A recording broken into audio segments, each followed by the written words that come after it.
Hey, what's up, guys? Welcome to Earwax. I'm Colin, and today we're going to be doing a review of the brand new Poppy album, Negative Spaces.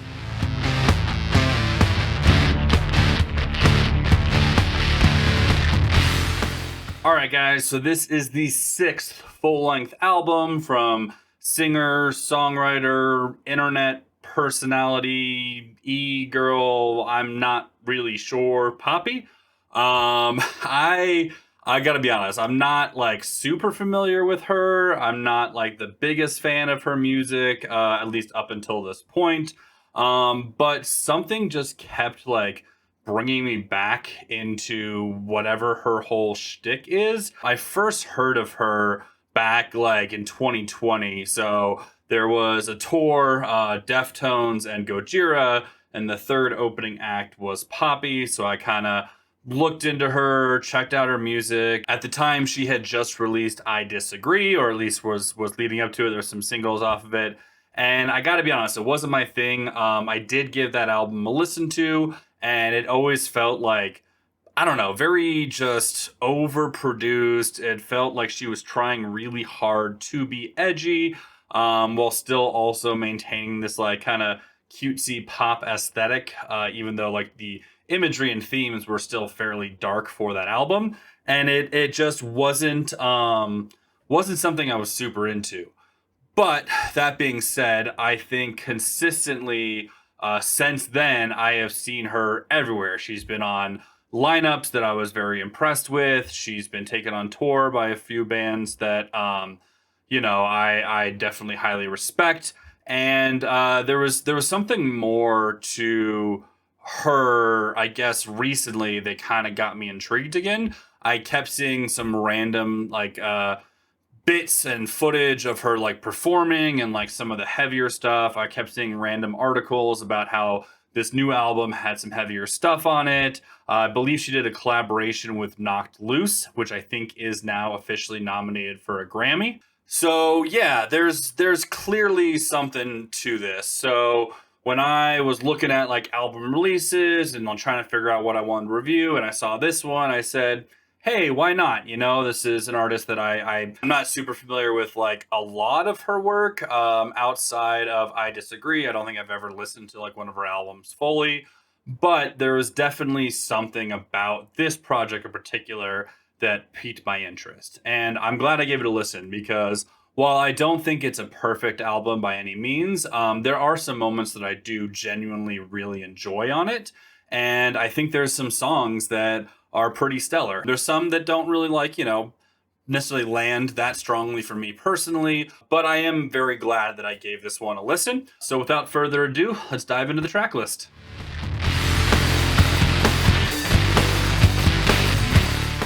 So the album starts off with "Have You Had Enough?" It's kind of like a new metal, almost industrial track. Her clean singing is good on this, but what really kind of struck me right away was how good her screams are, especially towards the end.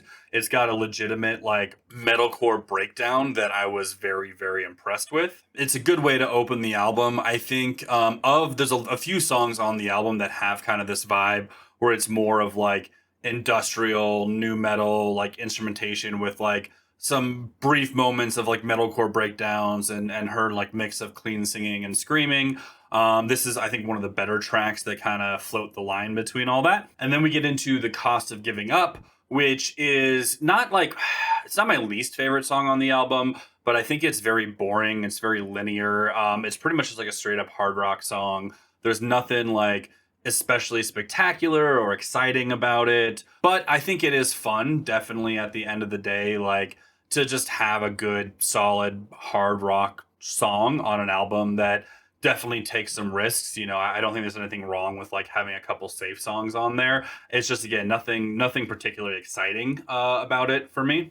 There is some screams and a little bit of like a breakdown at the end, but it's, again, not super exciting. But then we get into "They're All Around Us," and this song fucking slaps. Like, this is a straight up metalcore bop. Like, it's fucking brutal. Her screams are brilliant. There's some, incredible blast beats with the drum work. The guitars are like down tuned and brutal and just in your face. The chorus, even like the melodic, like clean singing, it just fits very well. It's a good, just straight up classic metalcore track. And it was the song that made me realize that she was like actually serious about this genre and not just like flirting with it to mix into her more kind of like darker hyper pop, whatever the hell you want to call like what she had been doing pretty much up to this point. Again, I don't know if she had explored metalcore on some of her early stuff. I definitely didn't hear any like straight metalcore on I Disagree. But I think this song is really good, and I think she does justice to a genre that I love a lot.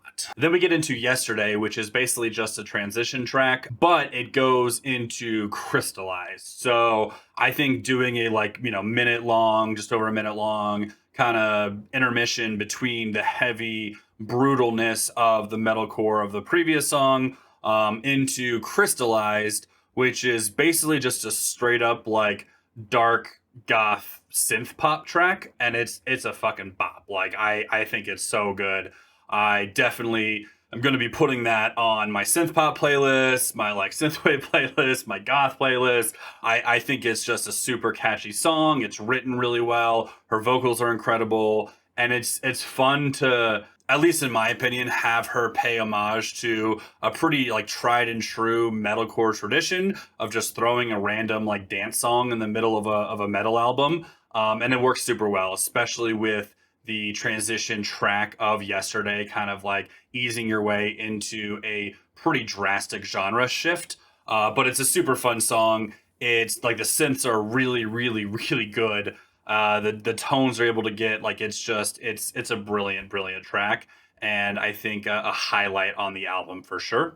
And then after that, I think the energy dies a little bit for me. We get into Vital, which is just essentially a pop track. Like it's a heavier pop track for sure, but to me it sounds like if Kelly Clarkson had gone through like an edgy phase, like this is something she may have put out. It's not, again, not a bad song. It's just not something that like I'm super interested in or invested in or something that I want to listen to over and over again. And then after that, we get into Push Go, which is a little bit heavier than Vital, a little bit edgier, but it's pretty much just like a hard alt rock track with like the chorus being just again some straight up like pop songwriting. Again, nothing bad. There's nothing wrong with it. It's just after like being blown away by really the previous two tracks. I mean, we can say three, but the previous two tracks. I don't know. It's kind of an underwhelming transition into like the second part of the album. There is some like industrial vibes on this as well, but they're very light, very subdued. And at the end of the day, it's just like a harder pop track as well. But then we get back into metal with the next song of Nothing. Now, this one I do like a lot. So, kind of standard, like new metal, alt metal sort of instrumentation throughout most of it. But like her clean singing here is really angelic. I think it's really well done. The screams are really well balanced. And then the breakdown at the end is still pretty fun as well. It's definitely not blowing me away, but it's a good song. And I definitely enjoy having it on the album. And then we get into probably my favorite song on the album, which is The Center's Falling Out. Now, this is a straight up fucking hardcore song. Like, the rhythm patterns and the delivery of her screams and the guitar tones that we're getting here, it sounds like a straight up like late 90s, early 2000s New York hardcore track, and it's really fucking good. I was very impressed with this one. It's probably, like I said, my favorite song on the album, and it's definitely a nice way to remind myself that like there's some genuinely like brilliant fucking songs on this album, especially after the two kind of mediocre ones that came before it.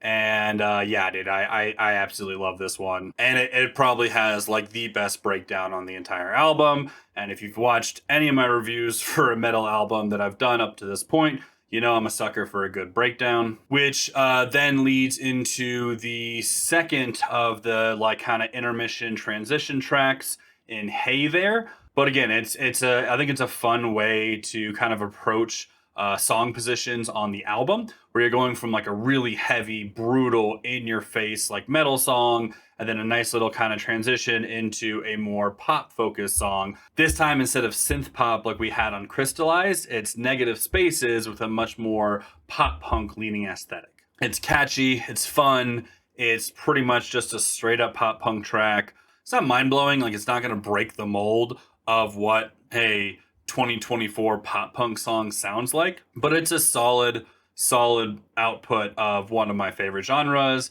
And anytime anyone flirts with that genre a little bit, I'm happy. So it's another fun track and definitely keeping me engaged in the album, especially all through my like 4 listens that I've listened to up until this point. And then we get into Surviving on Defiance. This is a more kind of laid back, chill, sort of hard rocky, sort of alt rock song. It's nice. It's a cool little like cool down for the album. It's catchy. It's fun. It's definitely one that I can like, just lay back and put on some headphones and kind of get absorbed into. It does still have like a fairly heavy breakdown at the end, but it doesn't like ruin the overall chill vibe of the song. And then we get into the last couple tracks. So starting with New Way Out, which is another of the kind of just like new metal meets industrial meets pop sort of aesthetic that's been on a few songs up until this point. It's not bad, but it's also kind of forgettable. I think the vocals do fall a little bit flat on this one. It's not the most exciting song, especially like if you're getting towards the end of the album. I always like when albums kind of finish on a strong point, and I feel like this is a little bit of a whimper compared to like what came before it. And that leads into our third and final transition track of Tomorrow. And this one's even shorter. It's got some interesting passages, but again, it's I think less than a minute long, and then leads directly into the final track of Halo. Now, I will say I think Halo was a good way to end the album. It is a slower kind of pop anthem. It definitely has some elements that we've seen up until this point, but Poppy really kind of takes a step back, strips it down a little bit. It's a little bit, less going on as far as the instrumentation goes. And it does feel like a nice kind of friendly way to take you out of the album. There is definitely some experimentation and some interesting sounds that like they're able to achieve in this. One thing I will say, before I get into my final thoughts, is that I again, not being super familiar with her as an artist, I'm not sure how much of this instrumentation she does on her own. I can't imagine it's all of it. I do remember seeing like a clip of her live playing guitar, so I'm sure she does some of the guitar work herself. But I'm willing to bet there's a team that's helping put together most of this production. But that being said, that doesn't take away from the quality of it whatsoever. I think there are some really, really, really good songs on this album. I think there are some okay songs and some that I probably don't need to listen to again. But overall, I think, the high points are definitely when she's fully committing to the metal. So with, like the more metalcore and hardcore leanings that she gets into with a couple of the tracks. And then Crystallize is just such a damn good song that I will for sure be listening to a lot of in the weeks to come. I'm feeling a B on this album. I think it's good. I think there's some stuff to love.